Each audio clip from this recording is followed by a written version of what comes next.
Antes de fazer a leitura, nós vamos ler bastante coisa, tá bom? Dessa segunda carta. Quase os 4 capítulos totais. Mas eu preciso fazer algumas considerações antes da leitura. Irmãos, a carta de Paulo a Timóteo, especialmente a segunda carta, ela não pode ser tratada como uma carta qualquer. Talvez você fale assim, pastor, mas nenhum texto da Bíblia nós devemos tratar de qualquer maneira. Exato. Mas a segunda carta que Paulo escreve a Timóteo, ela tem um peso diferente. Porque é justamente essa carta que se torna o último escrito do apóstolo Paulo. Depois dessa carta, Paulo não escreveu mais nada, pelo menos não que nós tenhamos conhecimento. Depois dessa carta, Paulo ele foi martirizado em Roma. E Paulo, quando ele está nos seus momentos finais de vida, ele decide escrever uma carta para uma pessoa que ele amava muito, e essa pessoa se chama Timóteo. E Timóteo, ele era um companheiro especial de Paulo. Tanto que Paulo, se nós levarmos em consideração a autoria de Hebreus, Paulo escreveu 14 cartas. Dessas 14 cartas, Timóteo é citado em 11 delas. É o único companheiro de Paulo citado tantas vezes em seus escritos. Paulo só não fala de Timóteo em Gálatas, em Efésios e em Tito. O resto, sempre Paulo vai falar de Timóteo. E Timóteo muito provavelmente foi o companheiro de viagem de Paulo mais novo. Talvez aí entre a sua adolescência e a sua juventude. E a história de Paulo com Timóteo acontece lá no livro de Atos, no capítulo 16, quando na sua segunda viagem missionária ele passa pela cidade de Listra, e lá em Listra existe uma comunidade de crentes, e lá muitas pessoas estavam dando bom testemunho desse jovem chamado Timóteo. E Paulo então leva Timóteo para ser seu companheiro de viagem. E ao passar do tempo, Timóteo começa a ser um confidente de Paulo, um grande amigo, ao ponto de Paulo colocar Timóteo em 2 grandes igrejas como pastor. Timóteo, ele auxilia Paulo na cidade de Corinto, e nós sabemos que é uma igreja extremamente complicada. E depois disso, Paulo coloca Timóteo na igreja de Éfeso, para ser pastor ali. E quando Paulo escreve a segunda carta para Timóteo, Timóteo está justamente cuidando da igreja de Éfeso. Nós já não sabemos quanto tempo, muito provavelmente, pelo menos aí há uns 15, 20 anos. Aqui, Timóteo ainda é um jovem pastor, mas não tão jovem assim como Paulo recrutou ele. E essa carta que nós estamos diante dela, ela poderia começar a ser lida de trás para frente. O primeiro versículo da carta de Paulo, a segunda carta de Paulo a Timóteo, poderia ser o verso 4. O capítulo 4, verso de número 7, muito conhecido dos irmãos. Pode virar aí na sua Bíblia e achar o texto. Quando Paulo fala, combati o bom combate, completei a carreira, guardei a fé. Porque Paulo aqui, ele já está velho. Ele diz para Timóteo que o julgamento dele não está legal. Ele sabe que o que o aguarda é a morte e estar com Cristo. E nesse momento final, ele escolhe endereçar uma carta a Timóteo, seu amigo. E se você olhar a carta de Paulo a Timóteo, aqui a segunda carta, ela não está tratando diretamente dos problemas da igreja, como a primeira carta que Paulo escreve a Timóteo. Mas nessa segunda carta é uma carta mais direcionada ao amado Timóteo. A palavra no original ali de amado, no verso 2 do capítulo 1 de Timóteo, 2 Timóteo, significa predileto, mais querido. Paulo escolhe escrever entre tantas pessoas, ele decide escrever para Timóteo. E Paulo escreve na condição já de um homem idoso, experiente, que sabe o que é sofrer pelo evangelho. Paulo, ele poderia começar essa carta dizendo: Timóteo, como um homem que combateu o bom combate, um homem que completou a carreira e está prestes a guardar a fé, eu vou te dar alguns conselhos sobre a vida cristã. Eu vou falar para você o que vai acontecer na vida cristã e qual deve ser a sua postura. E eu separei aqui para a nossa reflexão dessa noite 3 desafios que Paulo ele faz para Timóteo. E o primeiro deles nós vamos ler a partir do verso de número 6 até o verso de número 18 do primeiro capítulo. Por esta razão, Timóteo, venho lembrar-lhe que reavive o dom de Deus que está em você, pela imposição das minhas mãos, porque Deus não nos deu espírito de covardia, mas de poder, de amor e de moderação. Portanto, não se envergonhe do testemunho do nosso Senhor, nem do seu prisioneiro que sou eu. Pelo contrário, participe comigo dos sofrimentos a favor do Evangelho, segundo o poder de Deus que nos salvou e nos chamou com santa vocação, não segundo as nossas obras, mas conforme a sua própria determinação e graça que nos foi dada em Cristo Jesus, antes dos tempos eternos e manifestada agora pelo aparecimento de nosso Salvador Jesus Cristo. Ele não só destruiu a morte, como trouxe à luz a vida e a imortalidade mediante o Evangelho. Para este evangelho eu fui designado pregador, apóstolo e mestre, e por isso estou sofrendo estas coisas.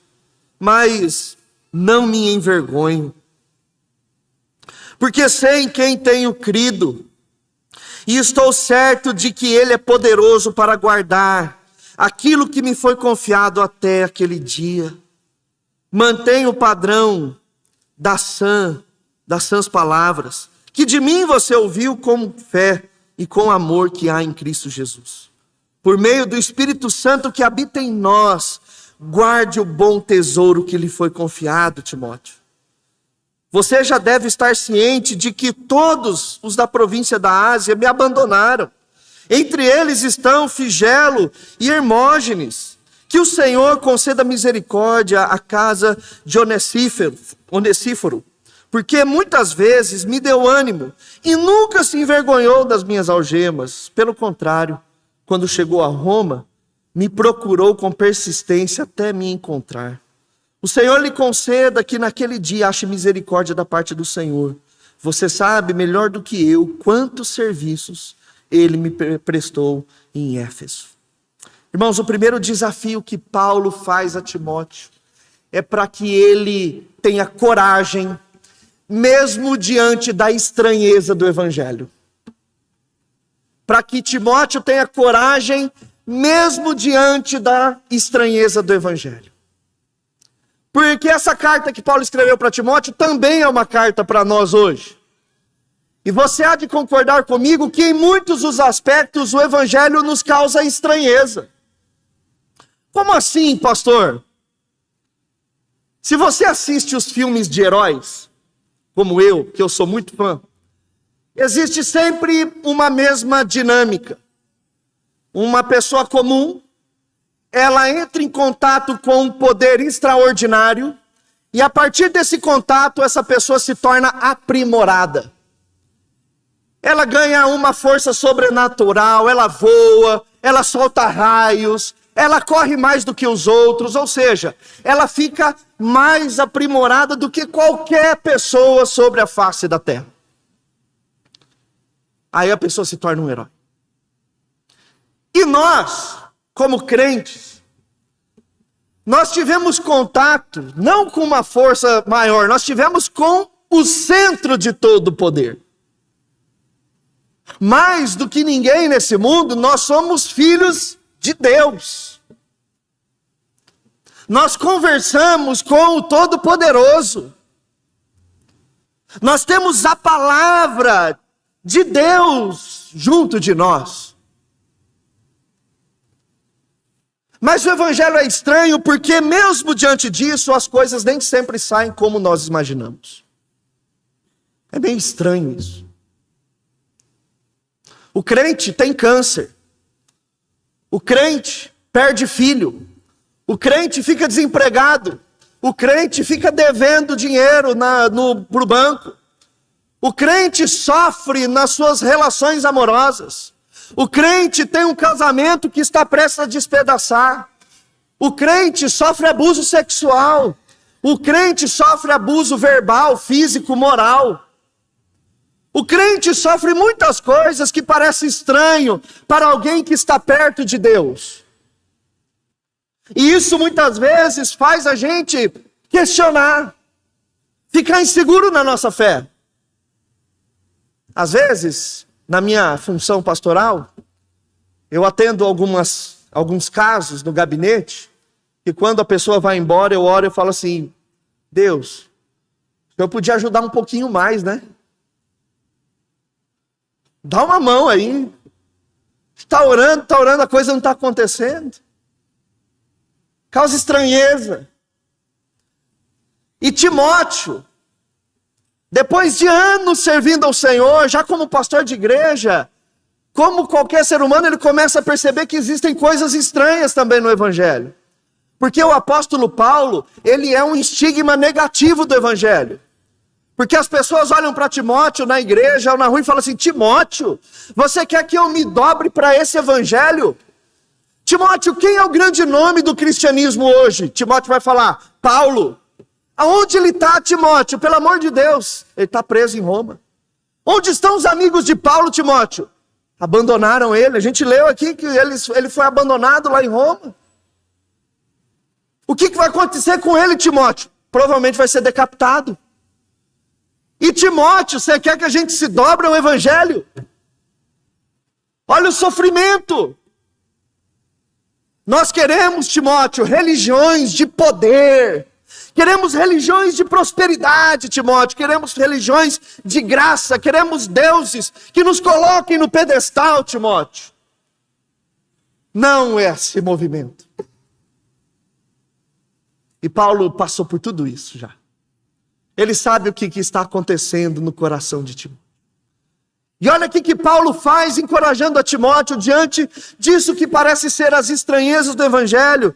Verso de número 6, Timóteo, reavive o dom de Deus que está em você.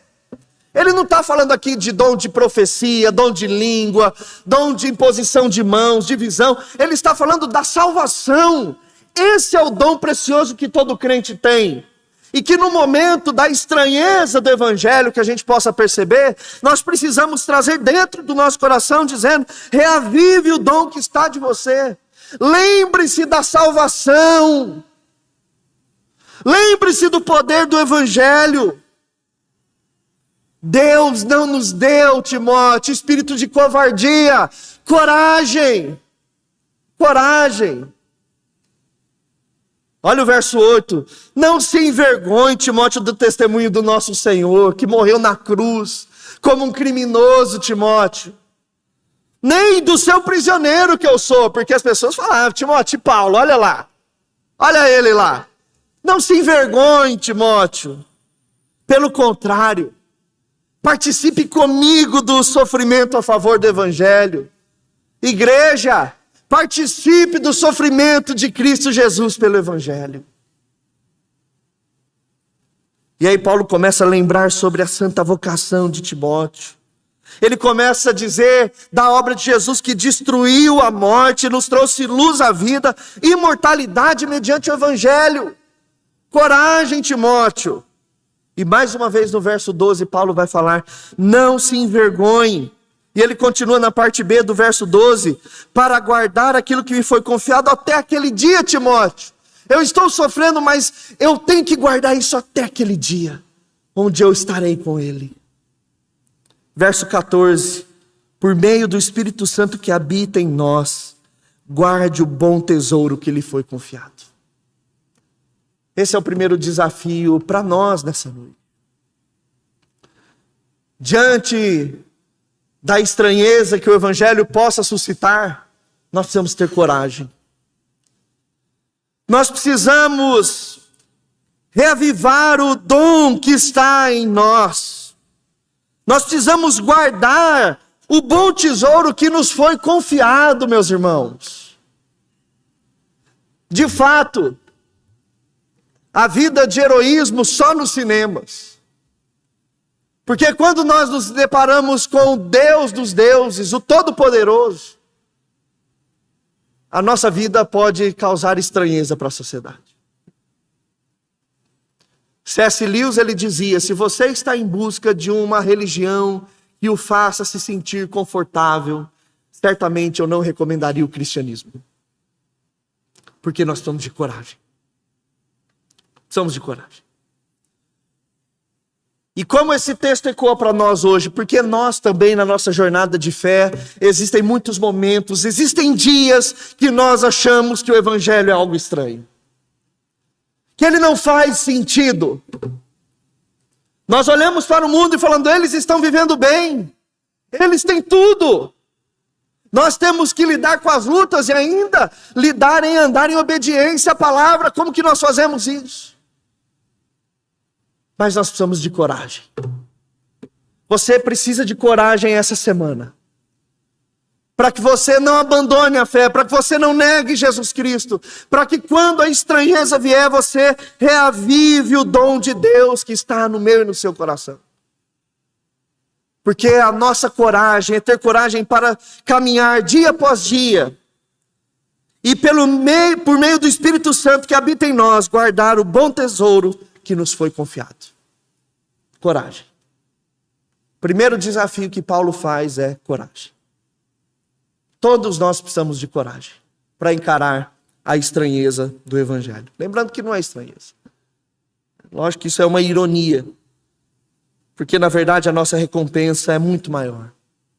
Sofremos agora para desfrutar da recompensa daquele que destruiu a morte, daquele que nos trouxe luz, nos trouxe vida, imortalidade mediante o evangelho. A partir do capítulo 2, verso 1, é o segundo desafio de Paulo. Quanto a você, meu filho, fortifique-se na graça que há em Cristo Jesus. E o que você ouviu de mim, na presença de muitas testemunhas, isso mesmo, transmita a homens fiéis, idôneos para instruir a outros. Participe dos meus sofrimentos como um bom soldado de Cristo Jesus. Nenhum soldado em serviço se envolve em negócios dessa vida, porque o seu objetivo é agradar aquele que o recrutou. Igualmente, o atleta não é coroado se não competir segundo as regras. O lavrador que trabalha deve ser o primeiro a participar dos frutos. Pense bem no que acabo de dizer, porque o Senhor dará a você compreensão de todas essas coisas.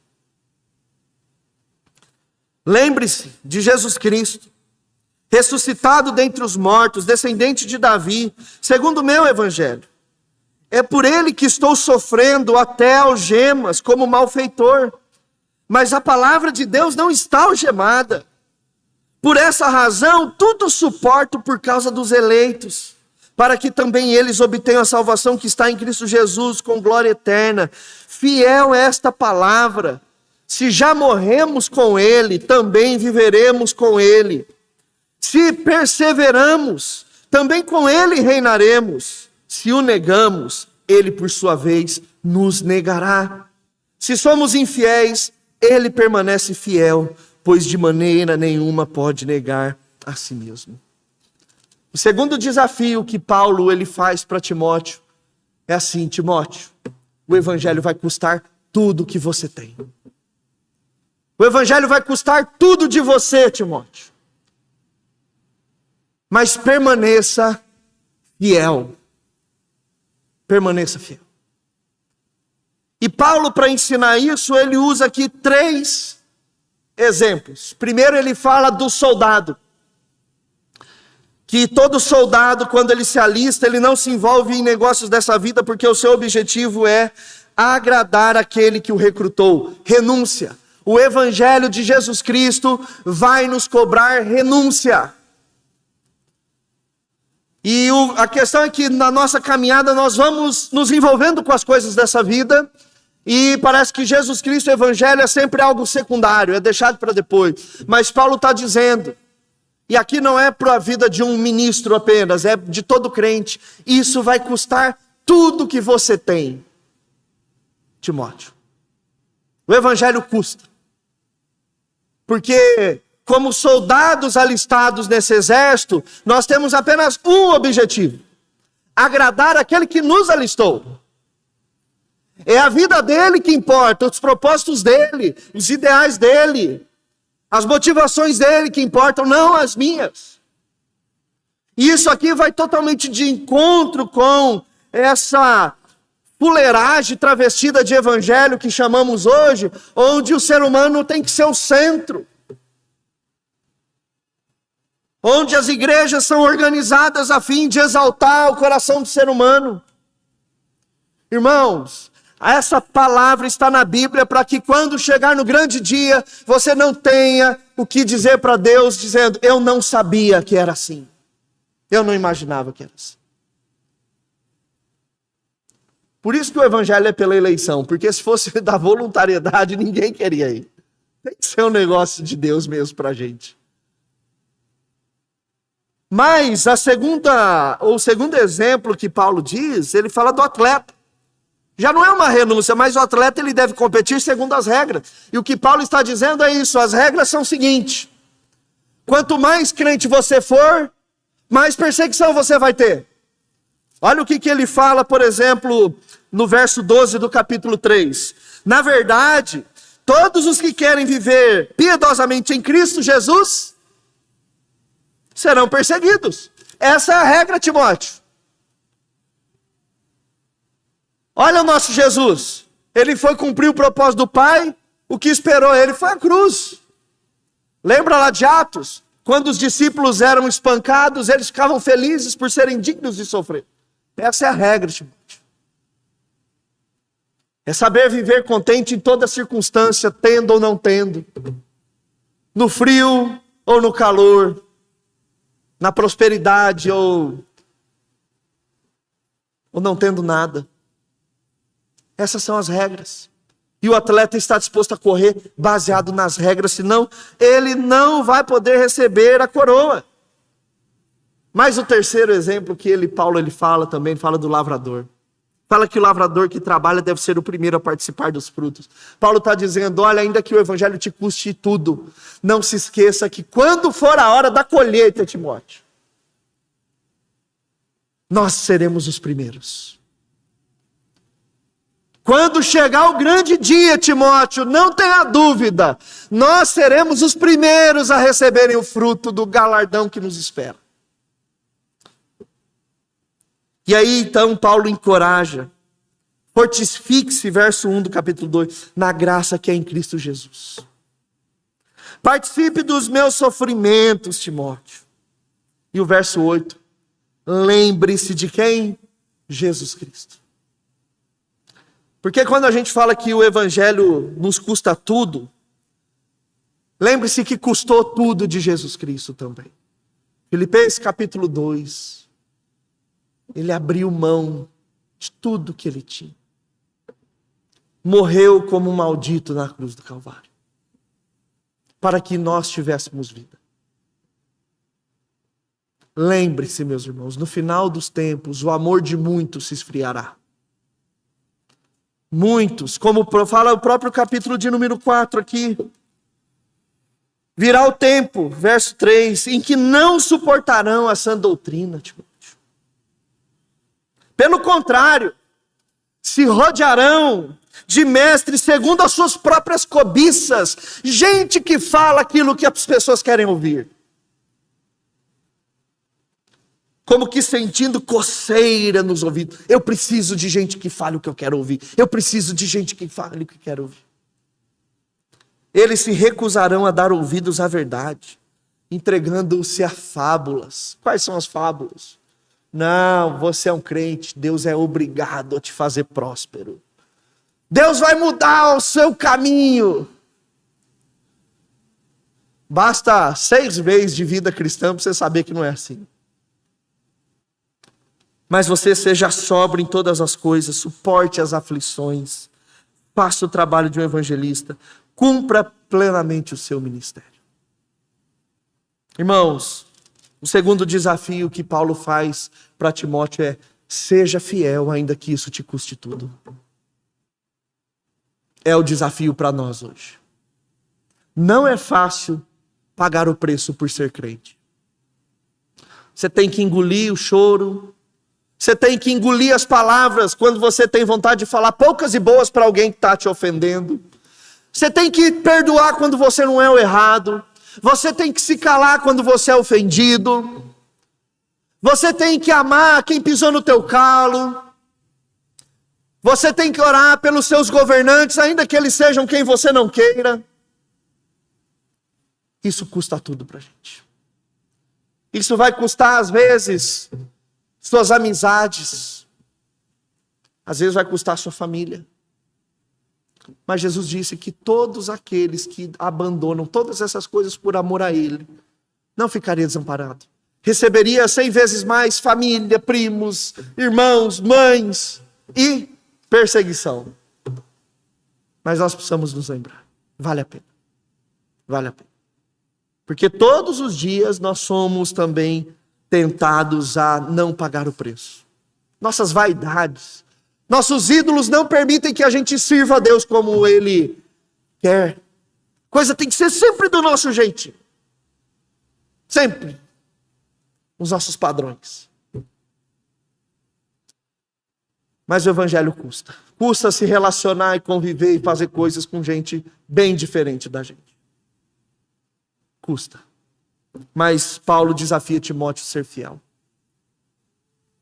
E Paulo, ele é o homem que diz: combati o bom combate, completei a carreira, guardei fé. Timóteo, eu sei quanto custa. Tanto é que eu estou aqui, estou preso.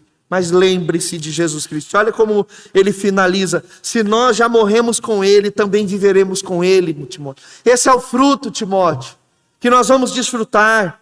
Se perseveramos também, com Ele reinaremos, Timóteo. Esse é o fruto. Mas olha que palavra dura que Paulo diz aqui. Mas se o negamos, se seguramos coisas em detrimento a dar tudo para Ele, Ele por sua vez nos negará. Nos negará. Se somos infiéis, Ele permanece fiel, Timóteo. Deus ainda assim é mais misericordioso, pois de maneira nenhuma pode negar a si mesmo. Então, primeiro desafio: coragem para viver diante das estranhezas do Evangelho. Segundo desafio: ser fiel quando o Evangelho nos custa tudo. E o terceiro desafio, parece que ele meio destoa de tudo que Paulo está falando aqui. Vamos ler a partir do verso 14, do capítulo 2. Relembre a todos essas coisas, dando testemunho solene diante de Deus, para que evitem brigas a respeito de palavras, pois isso não serve para nada, a não ser para prejudicar os ouvintes. Procure apresentar-se a Deus aprovado, como obreiro que não tem do que se envergonhar, que maneja bem a palavra da verdade.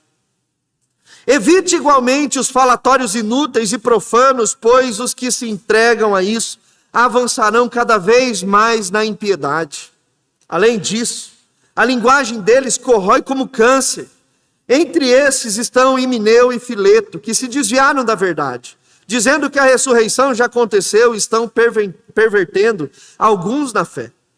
Entretanto, o firme fundamento de Deus permanece, tendo este selo: o Senhor conhece os que lhe pertencem. E mais, afaste-se da injustiça todo aquele que professa o nome do Senhor. Ora, numa grande casa, não há somente utensílios de ouro ou de prata, há também de madeira e de barro. Alguns para honra, outros, porém, para desonra. Assim, pois, se alguém se purificar destes erros, será utensílio para a honra, santificado e útil ao seu Senhor, estando preparado para toda boa obra. Fuja das paixões da mocidade. Siga a justiça, a fé, o amor e a paz, com os que de coração puro invocam o Senhor. Evite as discussões insensatas e absurdas, pois você sabe que elas só provocam brigas. O servo do Senhor não deve andar metido em brigas, mas deve ser brando para com todos, apto para ensinar, paciente, disciplinando com mansidão os que se opõem a ele, na expectativa de que Deus lhes conceda não só arrependimento para conhecerem a verdade, mas também o retorno e sensatez, a fim de que livrem dos laços do diabo que os prendeu para fazerem o que ele quer. Mas você precisa saber disso.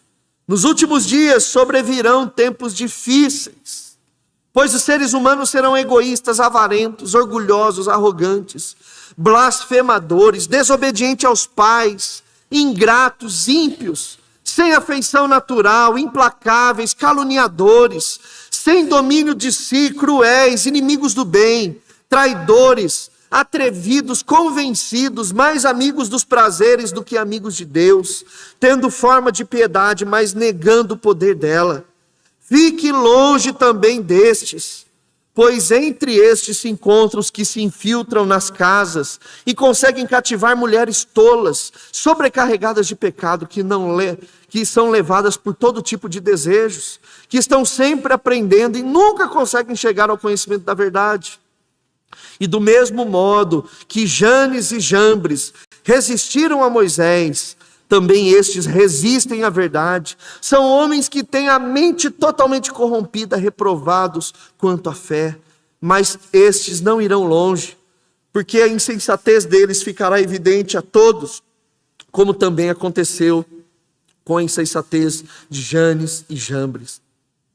Mas você tem seguido de perto o meu ensino, a minha conduta, o meu propósito, a minha fé, a minha paciência, o meu amor, a minha perseverança, as minhas perseguições, os meus sofrimentos, os quais tive que enfrentar em Antioquia, Icônio e Listra. Quantas perseguições sofri, porém o Senhor me livrou de todas elas. Na verdade, todos os que querem viver piedosamente em Cristo Jesus serão perseguidos, mas os perversos e impostores irão de mal a pior, enganando e sendo enganados. Quanto a você, permaneça naquilo que aprendeu e em que acredita firmemente, sabendo de quem você aprendeu e que desde a infância, Timóteo, você conhece as sagradas letras, que podem torná-lo sábio para a salvação, pela fé em Cristo Jesus. Toda a Escritura é inspirada por Deus e útil para o ensino, para a repreensão, para a correção, para a educação na justiça, a fim de que o servo de Deus seja perfeito e perfeitamente habilitado para toda boa obra. Diante de Deus e de Cristo Jesus, que há de julgar vivos e mortos pela sua manifestação e pelo reino, peço a você com insistência que pregue a palavra, insista, quer seja oportuno, quer não. Corrija, repreenda, exorte com toda paciência e doutrina. O terceiro desafio que Paulo está fazendo para Timóteo é: Timóteo, como é que a gente vence o mundo? Como é que a gente vence os opositores do Evangelho, Timóteo? Como é que a gente vence os não crentes, os ímpios? Vencemos através do nosso testemunho com Deus. Não é brigando, Timóteo, porque o crente, ele não se mete em brigas. Ele não sai rebentando com tudo nas redes sociais. Ele procura o amor. Ele permanece fiel à palavra e à sua vocação. E quando Paulo fala assim, Timóteo, fuja das paixões da mocidade, ele não está falando aqui de sexo. Ele está falando aqui de ímpeto. Que muitas vezes no ímpeto nós metemos os pés pelas mãos. Nós fazemos o que nós não deveríamos, falamos o que não deveríamos. E nós temos é que fugir das nossas paixões. Desse ímpeto do nosso coração pecaminoso que muitas vezes diz, vai lá, Faz isso, acaba com ele, acaba com ela. E os seus direitos? E Paulo está dizendo: aquieta-te, Timóteo. Exorte, mas em amor. Seja fiel. Não se esqueça, Timóteo, do seu chamado, da sua vocação. Não se esqueça. E aqui, Paulo também dá uma exortação para os crentes meia boca. Sabe o povo que não quer fazer as coisas direito diante do Senhor? Ele fala assim, que até esses objetos da casa, que são para desonra, se purificar o uso desses utensílios, eles podem ser santificados e úteis para o Senhor. Então eu e você, irmãos, que estamos vivendo um cristianismo, às vezes de brincadeira, nós que não nos posicionamos em coisas que nós precisamos acertar, precisamos resolver a nossa vida. Precisamos trabalhar nesses utensílios do nosso coração que são às vezes inúteis. Purificar para que esses utensílios sejam santificados e úteis para o Senhor, preparados para toda boa obra. O que Paulo está dizendo para Timóteo como se vence no mundo? Siga a justiça, a fé, o amor e a paz. Não brigue. Seja paciente, disciplinado, tenha mansidão. São os caminhos que Paulo está dizendo para Timóteo. E Paulo é alguém que sabe cada um desses caminhos. Olha como ele diz aqui, no verso de número 11. Quantas perseguições sofri.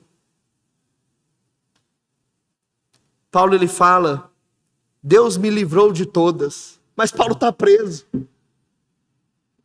Mas ele estava em paz no coração dele. E Paulo vai dizer que esses perversos e impostores, eles se acham inteligentes, espertos. Mas Paulo está dizendo que eles vão de mal a pior, verso número 13. Eles enganando, eles estão sendo enganados. Irmãos, no nosso dia a dia, nós também somos convocados a combater os planos de Satanás. Soldados contra as obras do diabo.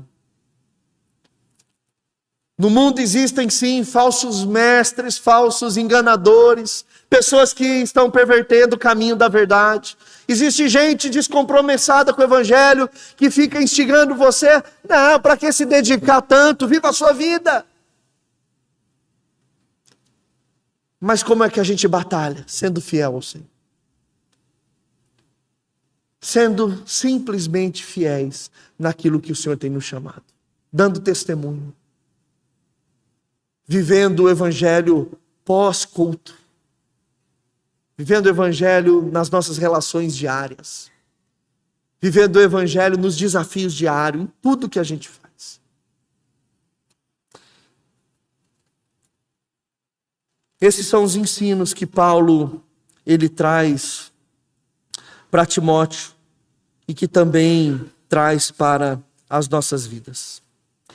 E aí eu quero encerrar com o verso 16 do capítulo 4, quando Paulo ele está se despedindo já, ele fala: Timóteo, na minha primeira defesa ninguém foi a meu favor, todos me abandonaram, Timóteo. Porque Paulo também usa essa carta para abrir o coração dele. Que isso não lhe seja posto na conta. Paulo ainda é crente, ele está batalhando com o testemunho de vida dele. Ele podia estar bravo, com raiva. Me dediquei a esses. Não, mas que isso não seja posto na conta deles. Mas o Senhor, Timóteo, esteve ao meu lado e me revestiu de força. Como que Deus revestiu Paulo, dando coragem para lidar com a estranheza do evangelho. Dando fidelidade para que ele resistisse, enquanto o evangelho custava tudo que ele tinha. Esteve com ele, ajudando ele a ser fiel, mesmo diante de um mundo corrompido. O Senhor me revestiu de força para que através de mim a pregação fosse completamente cumprida e todos os gentios a ouvissem. Eu fui libertado da boca do leão, Timóteo. o Senhor me livrará também de toda obra maligna e me levará salvo para o seu reino celestial. A Ele, glória para todo sempre. Amém.